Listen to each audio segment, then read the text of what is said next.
पश्चिम बंगाल के राज्यपाल सीवी आनंद बोस को मिली जान से मारने की धमकी। लोक भवन के मुताबिक ईमेल पर दी गई है बम से उड़ाने की धमकी।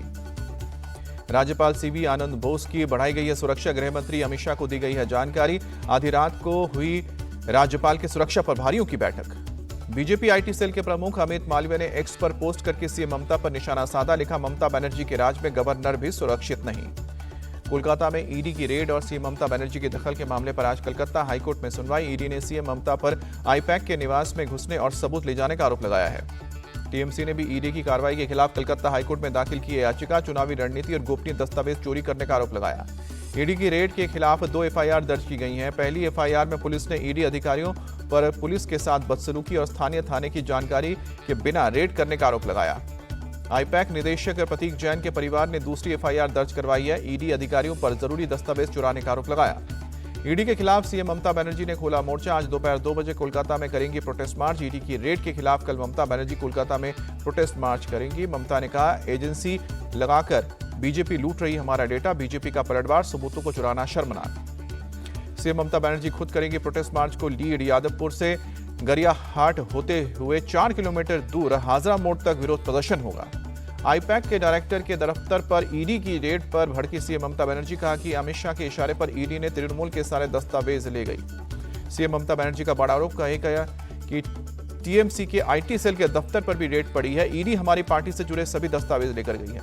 बीजेपी का सीएम ममता पर पलटवार। ईडी से सबूत चोरी करके ले गई ममता बनर्जी। सबूतों को चुराना शर्मनाक। बीजेपी नेता संबित पात्रा बोले, बंगाल में माफिया और दबंगई का राज है। ममता ने रेड के दौरान सबूत चुराए हैं। संबित पात्रा बोले, ममता बनर्जी के पास सीक्रेट जिन्हें बचाने के लिए वो रेड वाली जगह पहुंची। बंगाल को भारत से काटने की कोशिश कर रही है ममता। बीजेपी विधायक अग्निमित्रा पॉल का ममता बनर्जी पर अटैक। कहा कि मुख्यमंत्री झूठ बोल रही हैं। ईडी की छापेमारी का राजनीति या तृणमूल से कोई संबंध नहीं। ममता बनर्जी के हंगामे पर बीजेपी नेता शुभेंदु अधिकारी बोले, ममता ईडी की जांच में बाधा डाल रही हैं। आईपैक के पास टीएमसी के उम्मीदवारों की लिस्ट क्यों और कैसे ममता के खिलाफ भी ईडी कार्रवाई करें। कोलकाता में ईडी और सीबीआई के खिलाफ तृणमूल का प्रदर्शन। कुणाल घोष ने कहा कि टीएमसी कार्यकर्ताओं का विरोध मार्च आज होगा। तृणमूल नेता कुणाल घोष बोले, ईडी के जरिए हमारी प्रचार की नीति चुराने की कोशिश हुई है। हार सामने देखकर बीजेपी एजेंसियों का दुरुपयोग कर रही है। पश्चिम बंगाल के मालदा में टीएमसी नेता अभिषेक बनर्जी की जनसभा। कहा कि हम सबको एकजुट होने की जरूरत है। इस बार भी चुनाव में बीजेपी की करारी हार होगी। अभिषेक बनर्जी बोले, बंगालियों के साथ भेदभाव करती है बीजेपी। बीजेपी शासित राज्यों में प्रवासी बंगालियों पर अत्याचार। चुनाव में जनता सबक सिखाएगी। बंगाल बीजेपी के अध्यक्ष बोले, ममता बनर्जी ने जो किया वो हिंदुस्तान में आज तक नहीं हुआ है। रेड वाली जगह जाकर मुख्यमंत्री का हाथ से सबूत छीनना शर्मनाक। ईडी की छापेमारी पर कांग्रेस के प्रभारी गुलाम अहमद मीर बोले, चुनावी राज्यों में ईडी को भेजना बीजेपी का फैशन बन गया है। पहले भी जांच हो सकती थी। गुलाम अहमद मीर ने ममता बनर्जी पर उठाया सवाल। कहा कि किस मजबूरी में मुख्यमंत्री खुद आईपैक के दफ्तर गई हैं। उन फाइलों में क्या है जिसे उठाकर ममता ले गई। सीपीआईएम नेता मोहम्मद सलीम ममता बनर्जी पर भड़के। कहा कि आईपैक ऑफिस में काले धन के डॉक्यूमेंट्स थे। ममता ने जानबूझकर जांच को प्रभावित किया। दिल्ली के फैज़े इलाही मस्जिद की बढ़ाई गई है सुरक्षा। जुमे की नमाज से पहले भारी तादाद में सीआरपीएफ के जवान तैनात। दिल्ली पुलिस आज फैज़े इलाही मस्जिद में जुमे की नमाज की दे सकती है इजाजत। रात भर मस्जिद के सामने से हटाया गया मलबा। दिल्ली के तुर्कमान गेट पत्थरबाजी के मामले में दिल्ली पुलिस ने फैज़े इलाही मस्जिद के सामने से जुटाए सबूत। 3 बोरी पत्थर बतौर सबूत कोर्ट में करेगी पेश। फॉरेंसिक विभाग की टीम ने मस्जिद के सामने से 3 बोरी पत्थर किए जमा। तुर्कमान गेट इलाके की एक गलियों में हो रही है सबूतों की तलाश। दिल्ली पुलिस ने गुरुवार को पत्थरबाजों के 6 आरोपियों को किया है गिरफ्तार। अब तक 11 आरोपी किए गए हैं गिरफ्तार। कोर्ट ने पत्थरबाजी के 5 आरोपियों को 13 दिन के न्यायिक हिरासत में भेजा है। 30 हजारी कोर्ट में आज सभी की जमानत याचिका पर होगी सुनवाई। तुर्कमान गेट बवाल मामले में बड़ा खुलासा। हिंसा से पहले पुलिस को मिला था अलर्ट। इंटेलिजेंस यूनिट ने पुलिस को भेजा था अलर्ट में स्थानीय लोगों के प्रोटेस्ट का जिक्र था। अमन कमेटी की मीटिंग के बाद भी इंटेलिजेंस यूनिट ने भेजा था अलर्ट। दिल्ली पुलिस के सीपी ने दी जानकारी। 10 सोशल मीडिया इन्फ्लुएंसर की लिस्ट बनाई गई है। मस्जिद को तोड़ने की फैलाई गई थी अफवाह। सोशल मीडिया पर पुलिस के एक्शन के बाद social media influencer MN Rizvi ने भड़काऊ वीडियो बनाने से इनकार किया। पत्थरबाजी की घटना को बताया गलत। एमन रिजवी ने पुलिस की जांच में सहयोग का दिया भरोसा। कहा कि पुलिस की तरफ से कोई नोटिस नहीं मिला है। गलत तरीके से किया जा रहा है बदनाम। दिल्ली के तुर्कमान गेट दंगे की जांच तेज। यूट्यूबर सलमान की तलाश में जुटी पुलिस। सलमान ने माहौल बिगाड़ने की कोशिश की थी। सोशल मीडिया पर सलमान ने डाले थे भड़काऊ वीडियो। व्हाट्सएप ग्रुप के जरिए भीड़ को जमा किया था। दिल्ली सरकार में मंत्री आशीष सूद का बयान। जामा मस्जिद के पास अतिक्रमण को हटाया जाएगा। कोर्ट के आदेश का पालन होगा। ईरान में रियाल की कीमत में गिरावट और महंगाई के खिलाफ युवाओं का विरोध प्रदर्शन 50 से ज्यादा शहरों में पहुंचा। सरकार ने राजधानी तेहरान सहित कई शहरों में इंटरनेट सेवा और टेलीफोन लाइंस बंद की। ईरान के कुर्द इलाकों के 4 प्रांत कुर्दिस्तान, पश्चिम अजरबैजान, केरमनशाह और इलाम में भी 50 से ज्यादा शहरों में गुरुवार को दुकानें बंद रखी गई। सुरक्षा बलों और प्रदर्शनकारियों के बीच भी झड़प हुई। तेहरान में सरकार के खिलाफ युवाओं का प्रदर्शन हुआ तेज। प्रदर्शनकारियों ने कई गाड़ियों में आग लगाई, कई इलाकों में गोलीबारी की आवाजें सुनी।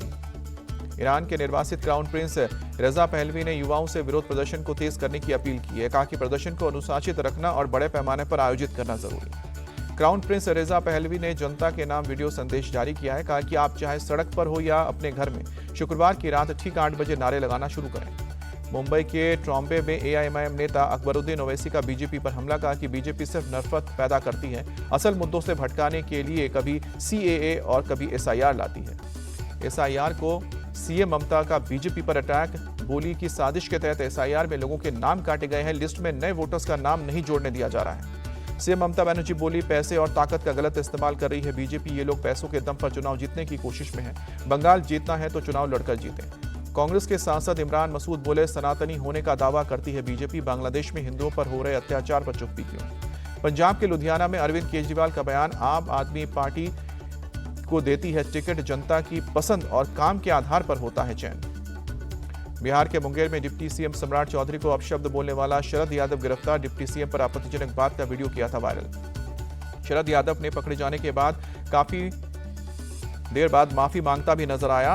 कहा कि अब दोबारा ऐसा वीडियो नहीं करेगा अपलोड। कर्नाटक सरकार ने नेशनल हेराल्ड को दिया सबसे ज्यादा विज्ञापन। प्रदेश में 0 अखबार की सर्कुलेशन। बीजेपी नेता नारायण स्वामी का कर्नाटक सरकार के ऊपर हमला। कहा कि हम पर वोट चोरी का झूठा आरोप लगाते हैं, कांग्रेस पैसों की चोरी कर रही है। अमृतसर में जी राम जी योजना के खिलाफ कांग्रेस का मार्च। भूपेश बघेल बोले, मनरेगा गरीबों के लिए सबसे अच्छी योजना थी, सरकार ने मजदूरों का हक छीना है। यूपी के संभल में सरकारी जमीन पर अवैध निर्माण का एक और मामला सामने आया। सिरसी कस्बे में 8 मकान पर राजस्व विभाग ने हटाने का नोटिस चिपकाया है। तहसील कोर्ट के आदेश पर राजस्व विभाग ने जमीन की पैमाइश की है। तय से समय सीमा तक अवैध निर्माण नहीं हटाने पर एक्शन की चेतावनी दी है। दिल्ली के नेपसराय इलाके में बड़ा हादसा। 20 सड़क पर जमीन धंसने से बने बड़े गड्ढे में गिरा ईंट से भरा ट्रक के हादसे में किसी के हताहत होने की खबर नहीं है। घटनास्थल के पास चल रहा है दिल्ली मेट्रो के फेज 4 का निर्माण का काम। मुंबई में कुडला और विद्या विहार स्टेशन के बीच बीती रात एक खाली लोकल ट्रेन में आग लग गई। आधे घंटे तक उठती रही आग की ऊंची लपटें। स्थानीय लोगों की मदद से फायर ब्रिगेड की टीम ने आग पर काबू पाया। किसी के हताहत होने की खबर नहीं। कई लोकल ट्रेनों की सेवा प्रभावित हुई। बिहार में खगड़िया के कलेक्ट्रेट में सैकड़ों लोगों ने घुसकर हंगामा किया। 4 साल की मासूम के साथ रेप और मर्डर के आरोपी की गिरफ्तारी की मांग की। नाराज भीड़ ने कलेक्ट्रेट में जमकर तोड़फोड़ की। डीएम के दफ्तर और सभागार में भी घुसकर सामान को बिखेरा। प्रशासन के खिलाफ नारेबाजी भी हुई। गुरुग्राम में सड़क पर कार स्टंट का वीडियो करना भारी पड़ा। पुलिस ने स्टंटबाजों की 3 आरोपियों को गिरफ्तार किया। उत्तराखंड के रुद्रपुर में वन विभाग की टीम ने तेंदुए को पकड़ने में कामयाबी पाई। 2 दिन से छतरपुर इलाके में फैली थी तेंदुए की दहशत। वन विभाग की टीम के मुताबिक तेंदुआ किसी दुर्घटना में हुआ था घायल। इलाज के बाद उसे घने जंगल में छोड़ा जाएगा। प्रयागराज के झूसी में एक गांव में घुसा तेंदुआ। वन विभाग और प्रशासन की टीम ने तेंदुए को पकड़ा। यूपी के सीतापुर में नेशनल हाईवे 30 पर बेकाबू होकर पलटा दूध से भरा टैंकर। सड़कों पर बहता दूध ले जाते नजर आए स्थानीय लोग। बिहार से मुरादाबाद से आ रहा था 30,000 लीटर दूध से भरा टैंकर। हादसे में 2 कारें क्षतिग्रस्त हुई।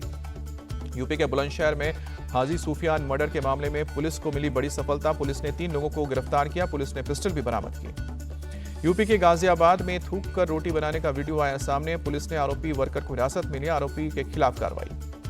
गोरखपुर में ज्वेलरी शॉप पर पकड़ी गई चोरनी। बुर्का पहनी महिला ने सोने चांदी के आभूषण चुराए। सीसीटीवी के जरिए रंगे हाथ पकड़ी गई। बुलंदशहर में जहरीली शराब बेचने जाने के मामले में पुलिस ने कार्रवाई की। 3 आरोपियों को अरेस्ट किया। 9 पेटी शराब और केमिकल बरामद किए। भोपाल में 25 टन गौमांस से भरा ट्रक पकड़ा गया। मामले में पुलिस ने 2 आरोपियों को गिरफ्तार किया। प्रदर्शन नारेबाजी के बाद स्लॉटर हाउस सील किया। पंजाब के लुधियाना में युवक का टुकड़ों में कटा हुआ शव बरामद किया। 2 दिन पहले मुंबई से लौटा था। मृतक दोस्त पर हत्या का शक। राजस्थान के भीलवाड़ा में एसपी के बंगले के बाहर के पास युवती को किडनैप करने की कोशिश हुई। स्कॉर्पियो में परिजनों ने खींचकर गाड़ी में डाला। लव मैरिज के बाद बयान दर्ज कराने आई थी। राजस्थान के अजमेर में जमीन विवाद को लेकर 2 गुटों में झड़प। हमले में एक ही परिवार के करीब 10 लोग घायल हुए। घटना का वीडियो सोशल मीडिया पर वायरल हुआ। जयपुर में महिला पुलिसकर्मी से गैंगरेप, ड्यूटी के बहाने होटल ले जाकर दरिंदगी का आरोप, पूर्व थाना अधिकारी समेत 4 पुलिसकर्मियों पर केस दर्ज हुआ। चाइनीज मांझे के खिलाफ हैदराबाद पुलिस का एक्शन, करीब 1 करोड़ 24 लाख का चाइनीज मांझा जब्त किया, खरीदने और बेचने वालों पर भी होगी कार्रवाई। नागपुर में पुलिस ने शराब की बोतलों पर नायलॉन मांझे पर चलाया रोड रोलर, स्कूली बच्चों की मौजूदगी में कार्रवाई की गई। झुंझुनू में अवैध अतिक्रमण पर बुलडोजर एक्शन, राजस्थान हाईकोर्ट के निर्देश पर कार्रवाई हुई, मौके पर भारी पुलिस बल तैनात। सोमनाथ स्वाभिमान पर्व को लेकर तैयारी जारी, लाइटिंग से सजाया गया सोमनाथ मंदिर, 11 जनवरी को पीएम मोदी सोमनाथ स्वाभिमान पर्व में होंगे शामिल। गुजरात के सोमनाथ में सोमनाथ म्यूजियम बनकर तैयार, 1000 साल पुरानी ऐतिहासिक अवशेषों को म्यूजियम में सजाया गया है। तमिलनाडु की स्टालिन सरकार का बड़ा ऐलान, पोंगल त्योहार पर मिलेगा उपहार पैकेज, 2 करोड़ 22 लाख परिवारों को मिलेंगे 3000 नगद और गिफ्ट। तमिलनाडु में राशन कार्ड धारकों को पोंगल गिफ्ट हैम्पर, गिफ्ट में 3000 रुपए के अनाज और कैश। सीएम स्टालिन ने योजना की शुरुआत की। विमेंस प्रीमियर लीग का आज से आगाज, नवी मुंबई में मुंबई इंडियंस और रॉयल चैलेंजर्स बेंगलुरु के बीच होगा शुरुआती मुकाबला। मुंबई इंडियंस 2 बार बनी है विमेंस प्रीमियर लीग की चैंपियन, आरसीबी ने 1 बार किया है कप पर कब्जा। न्यूजीलैंड के खिलाफ टी20 सीरीज से पहले टीम इंडिया को बड़ा झटका, सर्जरी की वजह से तिलक वर्मा शुरू के 3 टी20 मैचों से बाहर। सीरीज के 2 मैचों में वापसी, फिटनेस पर निर्भर, मेडिकल टीम रिकवरी पर बारीकी से रख रही है नजर, पूरी तरह से फिट होने पर ही होगी मैदान में वापसी। मुंबई के सरफराज खान ने लिस्ट ए क्रिकेट में रचा इतिहास, विजय हजारे ट्रॉफी में 15 गेंदों पर लगाई 50, सबसे तेज 50 लगाने का रिकॉर्ड बनाया। ऋतुराज गायकवाड़ ने लिस्ट ए क्रिकेट में रचा इतिहास, सबसे तेज 20 शतक बनाने वाले खिलाड़ी बने। विजय हजारे ट्रॉफी में लगाया है 15वां शतक, अंकित 92 के सबसे अधिक 15 शतक की बराबरी की।